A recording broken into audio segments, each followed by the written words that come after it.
बरसात का मौसम बहुत अच्छा होता है, सारे पौधे खिलखिला उठते हैं। लेकिन कहते हैं ना, किसी भी चीज़ की अति नुकसानदायक होती है। तो बस अगर ज़्यादा बारिश हो जाए तो हमारे कई पौधे ख़राब होने लग जाते हैं, जिनमें से सबसे ज़्यादा दुख होता है रोज़ प्लांट के ख़राब होने का। क्योंकि रोज़ प्लांट काफ़ी सुंदर लगते हैं, बड़ी मुश्किल से लग पाते हैं, लेकिन जब वो ख़राब होने लगते हैं तो बहुत ज़्यादा दुख होता है। तो आज के वीडियो में छोटी छोटी सी कुछ ऐसी बातें शेयर करूँगी जिसको फॉलो करके आप अपने रोज़ प्लांट को काफ़ी हद तक सेव कर सकते हैं। तो दोस्तों, वीडियो को एंड तक ज़रूर देखिएगा। छोटी छोटी सी बातें हैं जिनको हमें ज़रूर फॉलो करना चाहिए और अपने प्लांट को सुरक्षित करना चाहिए।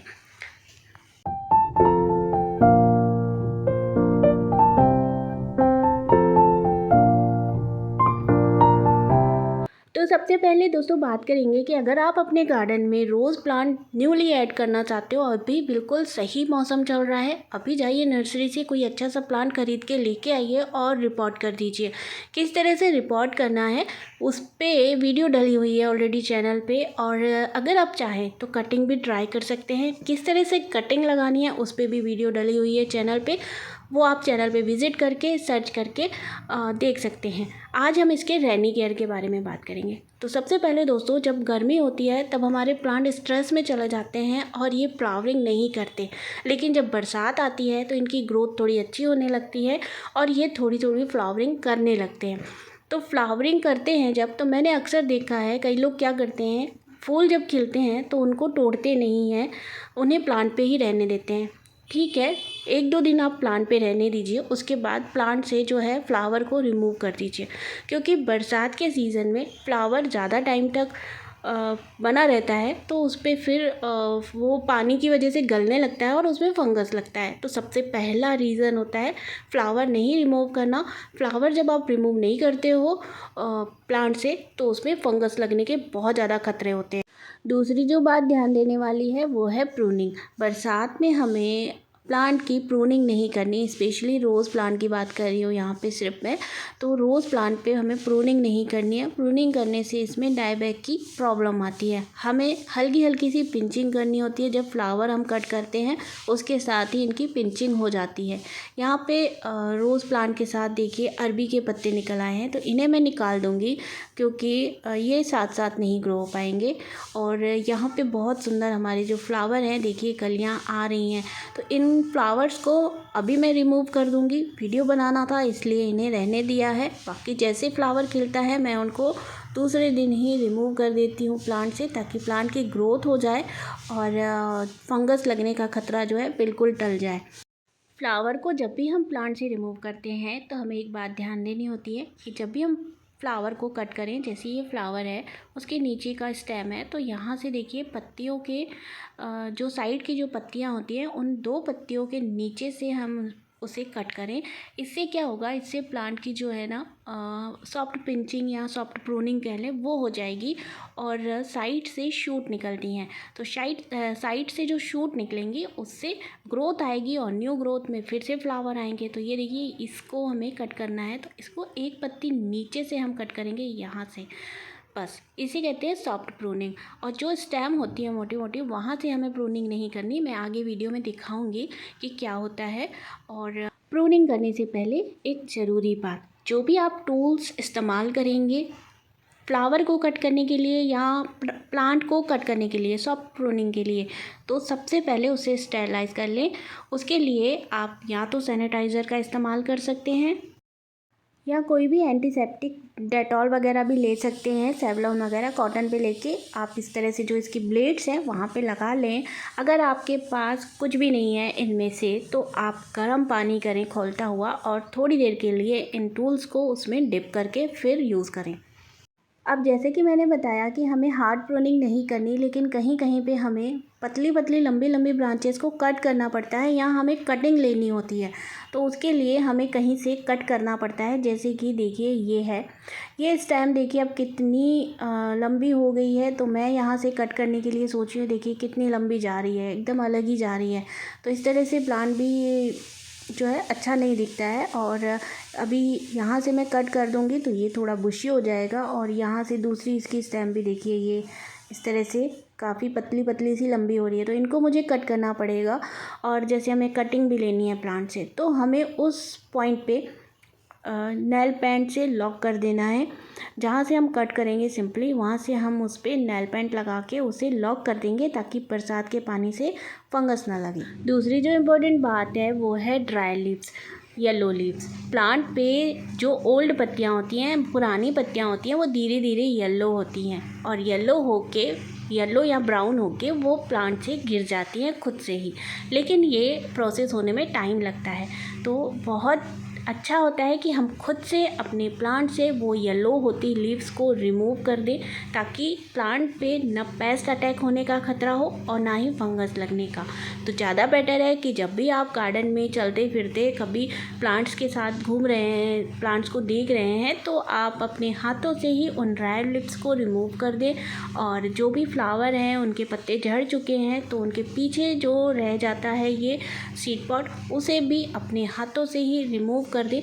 ये सीड पॉड जितने टाइम तक प्लांट पे बना रहेगा, प्लांट की ग्रोथ रुकी रहेगी, क्योंकि ये अननेसेसरी एनर्जी लेते हैं सीड्स बनाने में। तो हमें तो सीड चाहिए नहीं होते हैं और ये जो है प्लांट की ग्रोथ को रोके हुए होते हैं। तो जितने भी ड्राई फ्लावर्स होते हैं उन्हें प्लांट से रिमूव कर देना चाहिए, ताकि प्लांट अपनी सारी एनर्जी ग्रोथ में लगा सके। पुरानी पत्तियाँ और फ्लावर हटाना जितना ज़रूरी है, उतना ही ज़्यादा ज़रूरी है पुरानी स्टेम्स, पतली पतली स्टेम्स जो कि काली हो चुकी हैं, उन्हें हटाना और साथ में ब्लाइंड शूट्स को हटाना। अब ये ब्लाइंड शूट्स क्या होता है, कई लोगों को नहीं पता होगा, तो मैं बता दूं कि कई बार प्लांट पे ग्रोथ आते आते शूट जो है रुक जाती है, उसकी ग्रोथ वहीं पे रुक जाती है, थोड़ा थोड़ा सा वो ब्लैक हो जाती है। ये देखिए इस तरह से स्टेम पूरी सही है, लेकिन शूट जो है वो आई है, लेकिन वो ग्रो नहीं हो पाई है, वहीं पे स्टॉप हो गई है। तो इसे कहते हैं ब्लाइंड शूट। इस वजह से भी प्लांट की ग्रोथ कई बार रुक जाती है। तो हमें इसे कुछ नहीं करना होता है, इसे हमें हल्का सा रब कर देना होता है ताकि ये शूट हट जाए और दोबारा यहाँ से शूट आ सके।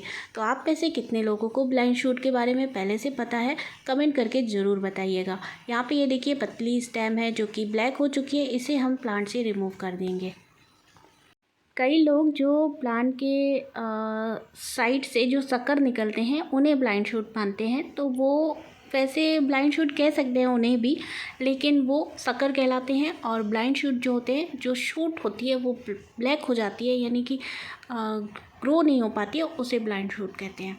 ठीक है, तो इस तरह से रब कर करके हम सारे प्लांट से ब्लाइंड शूट्स को हटा देंगे, तो उससे प्लांट की ग्रोथ जो है दोबारा से अच्छी होने लगती है।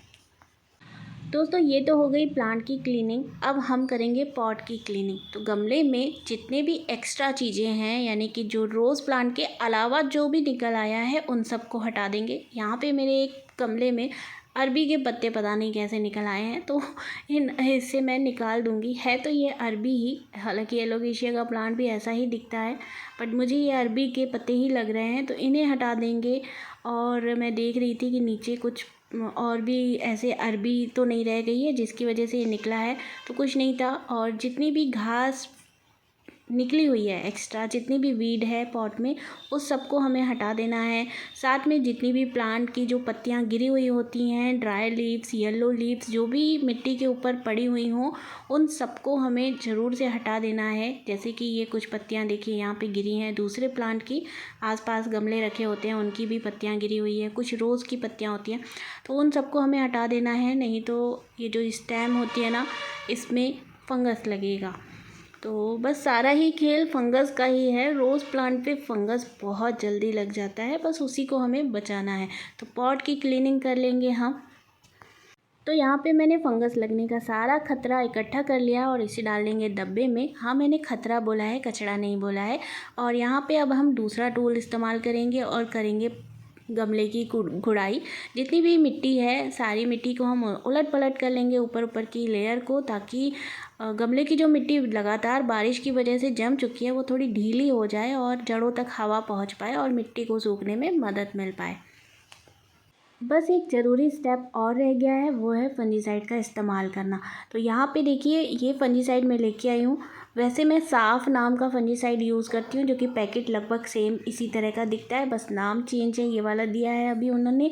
तो इसका हम इस्तेमाल करेंगे। ये मैं पहले भी यूज़ कर चुकी हूँ, सेम ही रहता है।